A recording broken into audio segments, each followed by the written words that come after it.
pelajaran kedua dari hadis pelajarannya adalah wattaqu syuhha, dan jauhilah syuh. Syuh itu ya dalam bahasa Arab artinya pelit, kikir, bakhil. Ya. Ini penyakit jiwa. Saya tidak tahu, paling benci dengan sifat ini, subhanallah. Kalau ada orang perhitungan dan bakhil pada tempatnya, pada dirinya sendiri, pada orang lain, ini naudzubillah.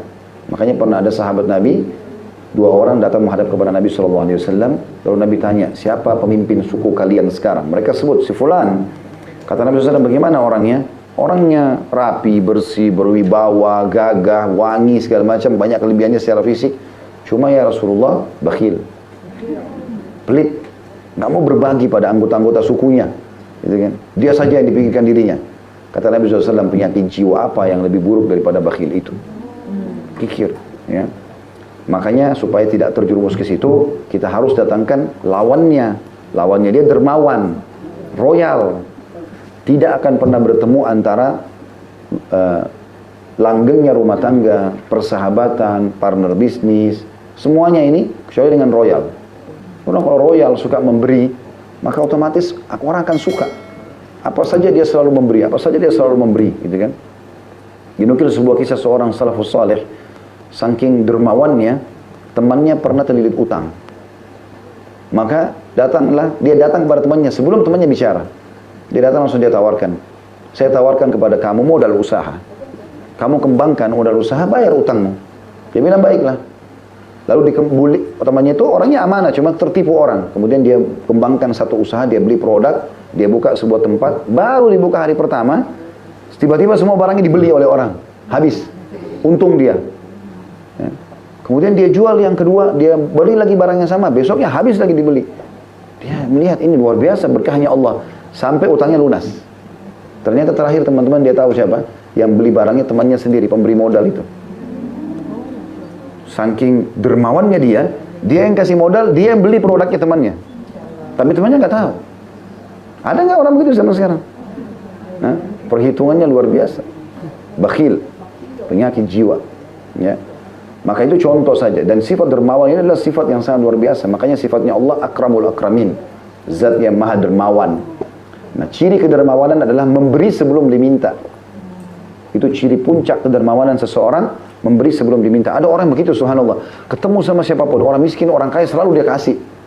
Itu dermawan namanya. Itu ciri kebaikan, ya. Sifat yang positif dalam agama Islam. Ya. Dan ini kalau kita munculkan dalam diri kita sering memberi, maka otomatis kita jauh dari penyakit kikir ini atau bakhil. Karena Nabi SAW bilang di sini, wattaqu syuhha.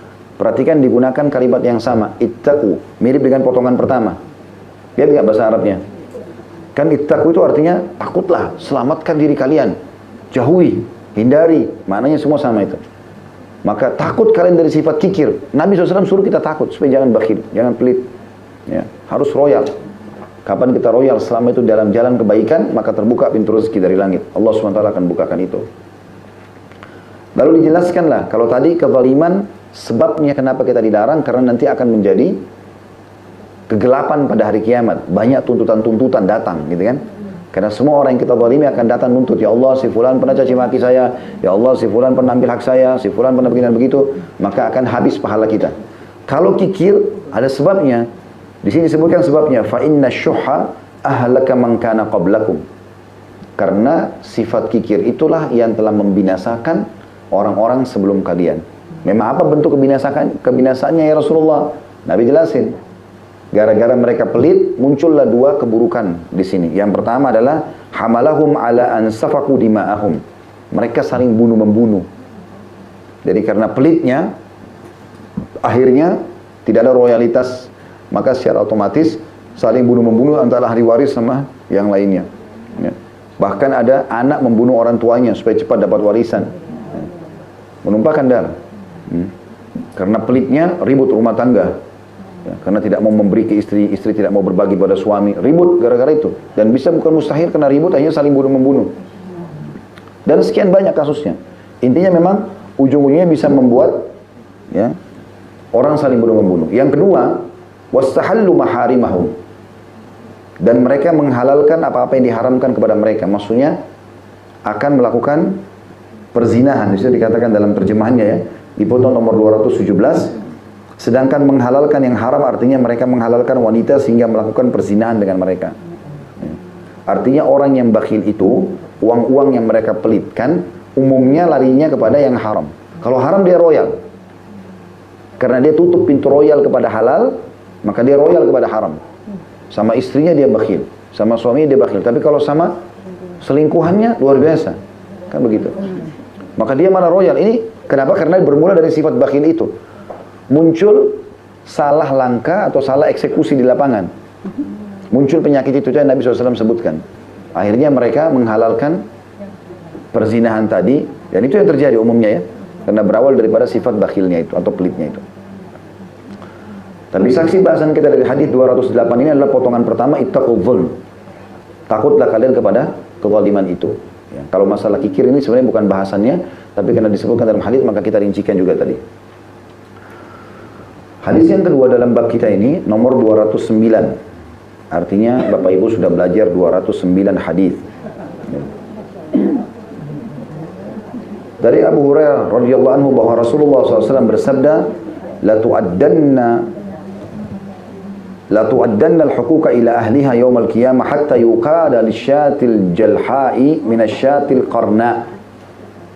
Demi Allah, Nabi SAW mulai sabdanya dengan sumpah. Hak-hak akan ditunaikan kepada para pemiliknya pada hari kiamat. Ada footnote nomor 218 di situ.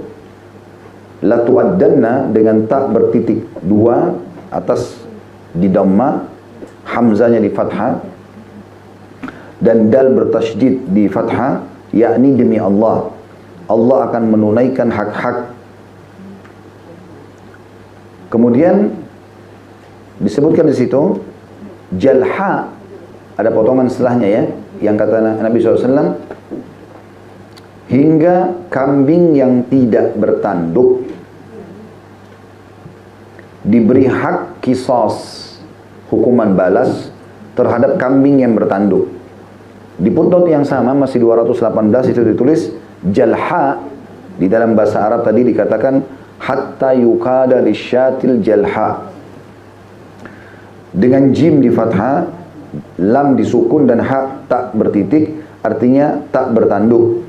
Ini adalah keterangan yang jelas bahwa pada hari kiamat hewan-hewan akan dibangkitkan dan dikumpulkan di mahsyar sebagaimana dibangkitkannya manusia mukallaf. Manusia mukallaf maksudnya manusia yang terbebani dengan hukum, ya. Bahasa Arabnya mukallaf. Termasuk anak-anak kecil dan orang gila. Semua akan dibangkitkan dan akan dituntut atau akan berikan haknya kalau terzalimi dan akan dituntut kalau orang menzalimi.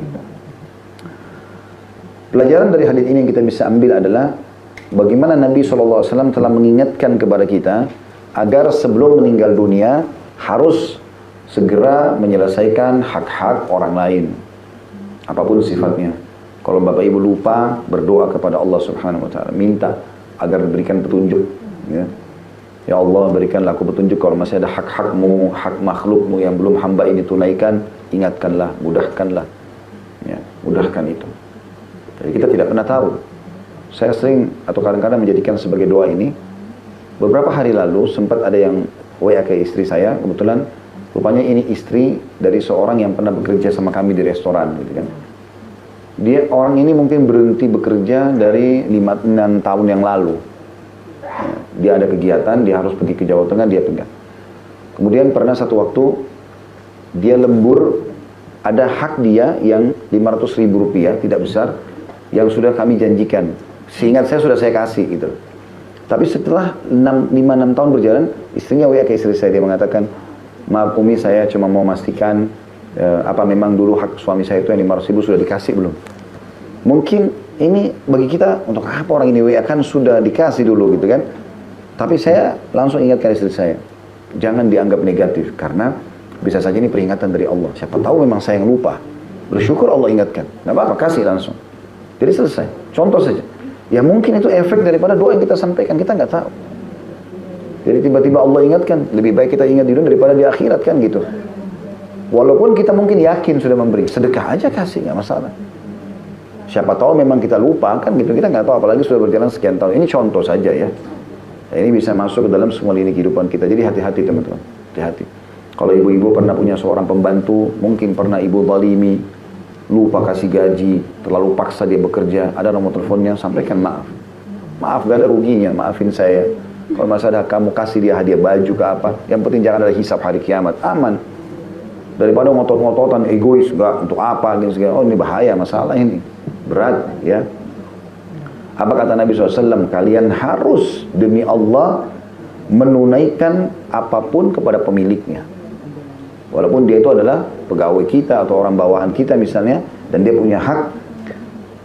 Kalau tidak, maka akan dia ambil haknya itu di hari kiamat. Jangankan kalian, seakan-akan Nabi mau bilang begitu ya.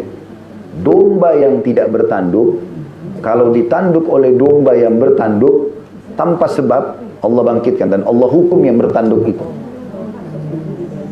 Domba bagi kita mungkin hewan tidak berakal menurut manusia begitu ya.